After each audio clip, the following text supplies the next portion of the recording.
Army chief کی زیر صدارت 267 کور کمانڈنٹ کانفرنس ہوئی ہے اور بخاری صاحب اس کا اعلامیہ جاری کر دیا گیا ہے۔ آرمی چیف نے دہشت گردی، انڈیا، کشمیر اور مختلف معاملات پر بات کی ہے۔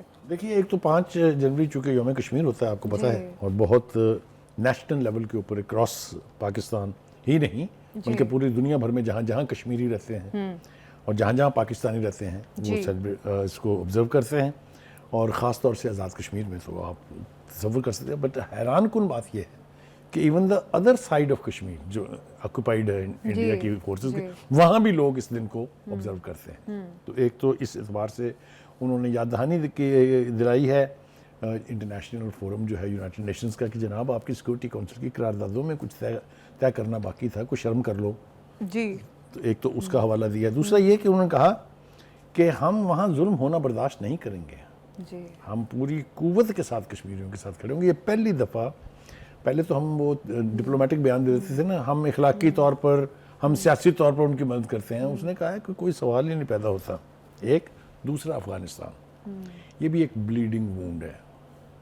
مجھے یاد ہے کہا تو بریزنیف نے تھا نا ایک وقت جب وہاں سے روسی فوجیں واپس جا رہی تھی کہ Afghanistan will continue to be a bleeding wound, لیکن ہمارے معاملے میں بھی یہ بالکل صحیح بات ہے۔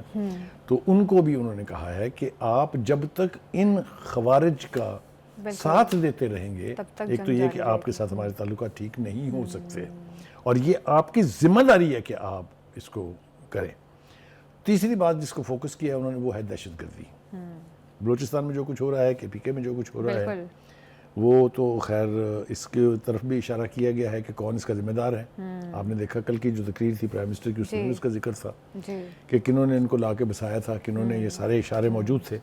وقت کی چونکہ کمی ہے اس لیے بہت آگے نہیں جایا جا سکتا، لیکن میرا خیال ہے جو کشمیر کے حوالے سے ہمیں بات کرنی چاہیے۔ غزہ کے اندر جو کچھ مسلمانوں کے ساتھ ہوا، یہ ہم نے اس کا ماتم کیا، یہاں ہم اس کا ماتم کرتے رہیں گے۔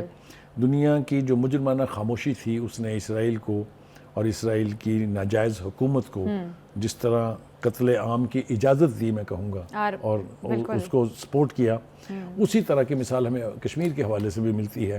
کس کو نہیں پتا کہ ہندوستان کی فوجیں وہاں کیا کر رہی ہیں؟ کوئی امیجز نہیں روک سکتا۔ جو انتفاضہ سیکنڈ شروع ہوا تھا 1989 میں، اس کے بعد برہان وانی جیسے لوگ جو ہیں ان کی شہادتیں، اور ایک تسلسل کے ساتھ وہاں پر آج بھی کوئی ہندوستان کا بڑا لیڈر یا کوئی غیر ملکی وہاں جاتا ہے تو کرفیو لگانا پڑتا ہے وہاں۔ یہ ریزسٹنس کا حال ہے۔ ایسی قوم کو آپ کتنی دیر رکھ سکتے ہیں اپنا غلام؟ تو کشمیر کو آزادی ملنی ہے۔ کشمیر کو آزادی ملنے کے لیے پاکستان کی مسلح افواج کا ہمیشہ سے کردار رہا ہے اور رہے گا، اور انشاءاللہ تعالی ایک دن ہم بالکل۔ آرمی چیف نے واضح طور پہ بتا دیا کہ فتنہ الخوارج کی ایلیمینیشن کے لیے بھرپور کارروائیاں کی جائیں گی، کسی کو بھی بلوچستان میں امن کو خراب کرنے کی اجازت نہیں دی جائے گی، اور دہشت گردی جیسے عناصر کو نپٹا جائے گا۔ اسی کے ساتھ پروگرام سے دیجیے ہمیں اجازت، کل پھر ملاقات ہوگی۔ اللہ حافظ۔